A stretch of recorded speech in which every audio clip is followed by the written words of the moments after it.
Bonjour les sportifs connectés, c'est Jérôme du blog montrecardiogps.fr. Et bien voilà, j'ai terminé le test de la Garmin Forerunner 745. Alors c'est une montre GPS multisport, en gros au profil triathlon.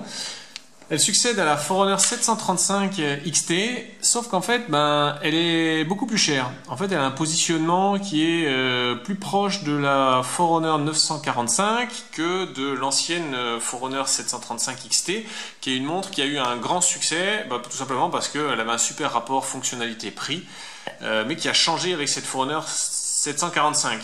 Vous allez voir que d'ailleurs, je vais vous poser une question à la fin de ce test pour vous demander votre avis. Mais je passe dans la description. Sur la taille du boîtier, c'est un boîtier qui est intermédiaire entre la Forerunner 245 et la Forerunner 945. C'est un boîtier de 44 mm. Cela dit, c'est le même écran, hein, c'est la même taille qui fait 30 mm de diamètre et puis une résolution de 240 par 240 pixels. C'est la résolution classique des écrans de Garmin actuellement. Elle pèse 47 grammes, elle est à peu près tout en plastique sauf les boutons et la boucle qui sont en métal. On a à l'arrière un capteur cardio plus oxygénation sanguine qu'on appelle SPO2. Je vais vous le décrire dans comment il est utilisé en suivi d'activité et puis dans l'utilisation sportive. Et à l'intérieur, on a une puce GPS GLONASS Galileo ainsi qu'un altimètre barométrique. Ça, c'est quelque chose qui n'était pas présent sur la Forerunner 735 XT et qui faisait la différence entre celle-là et la 935. Là, maintenant, on a bien un altimètre barométrique, le suivi d'itinéraire, etc. Donc, on a une boussole pour ça. Ça, c'est utile pour le suivi d'itinéraire. Et puis on peut y coupler n'importe quel capteur ANT+, Bluetooth, que ce soit de la marque Garmin ou autre, vélo, course à pied, puissance, voilà, tout ce que vous voulez. C'est tout à fait compatible avec tout.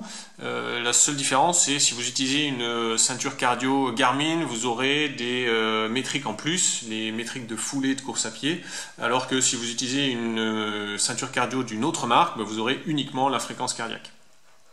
Alors il y a quelques widgets en moins par rapport à une Fenix 6 qui a une orientation outdoor. Par exemple, il n'y a pas de widget boussole.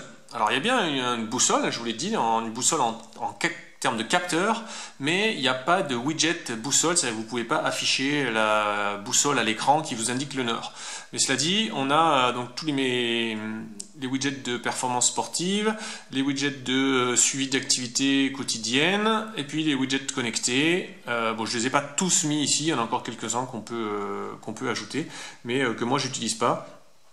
Si vous voulez plus de détails sur les widgets, ce qu'il y a et ce qu'il n'y a pas, je vous mettrai dans la description le lien vers le test sur le blog, où là vous aurez absolument tous les détails de toutes ces fonctionnalités. Elle est étanche à 50 mètres, ce qui permet de l'emmener dans l'eau pour nager sans problème. Et puis elle a une autonomie de 16 heures d'enregistrement GPS. Alors ça va faire beaucoup parler, parce que 16 heures c'est pas beaucoup. Pas beaucoup quand on compare ça à une Forerunner 245 qui a un boîtier plus petit et qui a une autonomie de 24 heures, ou bien une Forerunner 945 qui a certes un boîtier un peu plus gros et qui a une autonomie qui monte à 36 heures. Voilà, 16 heures c'est pas grand chose. Alors ce que j'ai découvert, c'est qu'en fait cette autonomie, Garmin a choisi de l'échanger contre de la précision GPS. Là-dessus, allez voir sur le blog mes analyses de traces GPS. Pour moi c'est clair, la Forerunner 745, c'est en termes de précision GPS, c'est la montre Garmin la plus précise que j'ai testée depuis 5 ans sur le blog. Pour l'autonomie quotidienne, c'est 7 jours. Bon, avec l'utilisation sportive, moi je l'ai rechargé tous les 4 à 5 jours. Donc là, voilà, c'est pas une Fenix. Faut pas compter durer une semaine ou 2 semaines entre deux recharges. La Forerunner 745, il faut la recharger régulièrement. Si déjà je vous ai donné des indications utiles pour vous, mettez bien un j'aime sur cette vidéo, ça aide à ce qu'elle soit mieux référencée sur Google. Et on attaque les utilisations sportives. Alors, il y a beaucoup de profils sportifs. Et là, c'est surprenant parce que on y trouve tous les profils sportifs outdoor qu'on peut trouver sur une Fenix. Donc vous allez avoir du ski de fond, du stand-up paddle, kayak, etc. Tous les profils sportifs en salle. Voilà, beaucoup de choses, même l'escalade, l'escalade en bloc. Donc ça, c'est une bonne surprise. Ça permet d'utiliser le bon profil pour la bonne activité. Ce sont que des petits détails, hein, mais alors puisqu'on parle de petits détails, le petit détail qui manque, c'est qu'il n'y a pas de gestion intelligente de la batterie. Donc là, vous voyez que sur les Fenix, par exemple, on a l'affichage normalement ici, en haut, du nombre d'heures qu'on pourrait atteindre avec l'autonomie qui reste. Et bien là, c'est pas affiché. Donc, bon, un petit manque que je trouve dommage pour le positionnement haut de gamme de cette 745. Dans les profils sportifs, on a vu là, il y a le profil piste d'athlétisme. Alors ça, c'est super intéressant, ça augmente la précision GPS, mais de façon énorme. Je vous renvoie vers une vidéo que j'avais tournée exprès. Alors je l'avais testé avec la Fenix 6 en version bêta. Ça fonctionne vraiment super bien. Pour l'entraînement, alors on a différents outils. On a la programmation d'entraînement complexe qu'on peut faire depuis Garmin Connect. On a la programmation de fractionné qu'on peut faire depuis la montre. On peut aussi se construire un calendrier d'entraînement sur Garmin Connect. On peut souscrire alors c'est gratuit, hein, je dis souscrire, mais on peut adhérer à un programme d'entraînement Garmin Coach. Ça, c'est en vue de préparer une course particulière. Et on a un coach virtuel qui va nous préparer des séances semaine après semaine. Et puis on a maintenant une suggestion du jour. Alors on l'a brièvement vu apparaître là, voilà. C'est chaque jour en fonction de votre charge d'entraînement de la semaine. Alors vous savez que sur les widgets de performance, voilà, sur les deux widgets de performance, on a là donc le VO2 max, le seuil lactique, les prédictions de temps de course. Et puis là on a tout ce qui tourne autour du statut d'entraînement, de la charge d'entraînement, et notamment la répartition de la charge d'entraînement. Donc là, vous avez l'anaérobie, aérobie haute, aérobie faible, et il faut essayer de viser ces petits pointillés pour avoir une répartition optimale de la charge d'entraînement. Donc ça, c'est sur 4 semaines. Et donc ce que fait la Forerunner 745, c'est que tous les jours, elle regarde la charge d'entraînement de la semaine passée et elle vous propose un entraînement. Donc on a là, elle nous propose donc 33 minutes à une allure de 5 minutes 50 au kilomètre. C'est une suggestion de récupération parce que j'ai été faire une petite sortie trail hier, donc c'est pour ça que c'est pas violent. Donc on a un training effect aérobie de 2,5 et rien du tout en aérobie. On peut regarder les étapes, voilà, comme il n'y a qu'une seule étape, un bloc de 33 minutes. Mais sinon, c'est assez varié. Et c'est surtout, ce que j'ai trouvé intéressant, c'est qu'il y a parfois des suggestions de fractionner. C'est pas que courir en zone 2, courir en zone 3 pendant plus ou moins longtemps. Moi, elle m'a déjà proposé des séances de 54 minutes avec 8 intervalles d'1 minute à 4 minutes au 1000 et puis des phases de récupération à, je crois, 6 minutes au 1000. Elle m'a proposé déjà 49 minutes avec 8 sprints de 15 secondes à 3,05 au 1000 et puis ensuite des blocs de récupération entre. Enfin voilà, donc ça permet pas de préparer une course spécifique, mais c'est juste une base foncière avec des séances un petit peu plus variées que courir à allure constante tous les jours. Donc après on a pas mal d'algorithmes donc sur le statut d'entraînement, je vous ai fait faire le tour, hein, ce sont des algorithmes développés par Firstbeat et qu'on connaît déjà sur Garmin. On a le suivi d'itinéraire avec notamment la possibilité d'ajouter des itinéraires en transfert direct de Strava ou Komoot.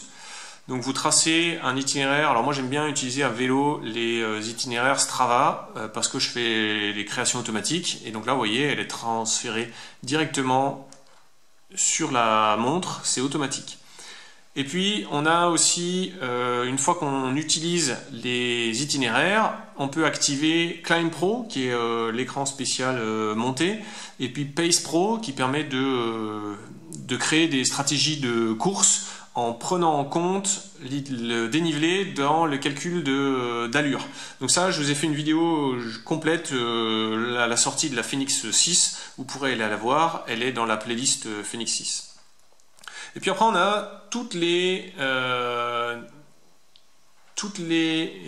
fonctions de sécurité. Donc là, par un appui long, on peut déclencher l'envoi d'un message de détresse. Alors je vais l'annuler avant que ça parte. On a aussi la détection automatique d'incidents. On a aussi le live track. Donc c'est 3 fonctionnalités qui permettent d'apporter un petit côté sécurité dans les sorties sportives. Pour ce qui est de l'activité quotidienne, eh bien c'est Garmin. Hein. Donc on a, moi, ce que je trouve le plus intéressant, le body battery, qui donne un bon équilibre entre la dépense physique et la récupération. On a le suivi du sommeil sur l'application. Il n'est pas sur la Forerunner 745, ça c'était une surprise parce qu'il a été ajouté sur les Phoenix 6, mais il n'est pas encore sur la Forerunner 745. Le suivi du SPO2, on peut l'activer la journée, la nuit. On a toutes les données de nombre de pas, etc. On a l'acclimatation à l'altitude et à la chaleur. Enfin, voilà, le suivi du niveau de stress. Là, j'ai pas activé tous les widgets, mais enfin, il y en a beaucoup avec Garmin.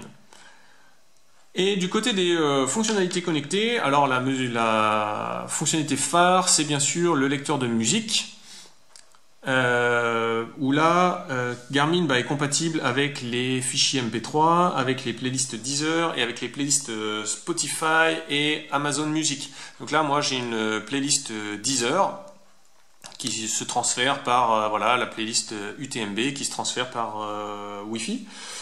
Sinon, la montre reçoit les smart notifications. On a le paiement sans contact Garmin Pay.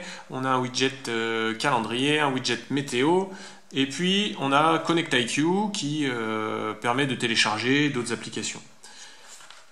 Alors, pour conclure, je vous ai dit que je vous poserai une question en fin de ce test. Déjà, si vous êtes intéressé par l'achat d'une Forerunner 745, je vous mettrai un lien dans la description qui est un lien d'affiliation, c'est-à-dire que vous ne payerez pas plus cher, mais vous me soutiendrez parce que je toucherai une commission sur votre achat.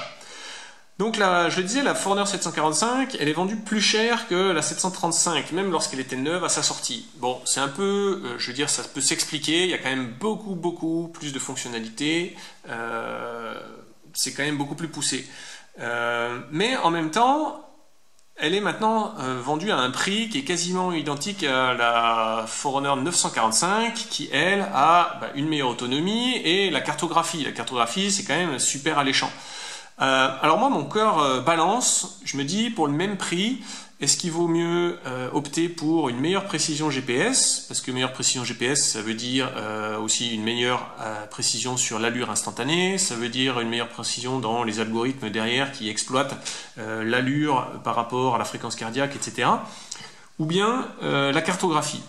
Donc là, mettez-moi en commentaire si vous opteriez pour la 945 avec cartographie ou pour la 745 avec une meilleure précision GPS, en imaginant qu'elles sont vendues exactement au même prix toutes les deux, donc disons 499 €.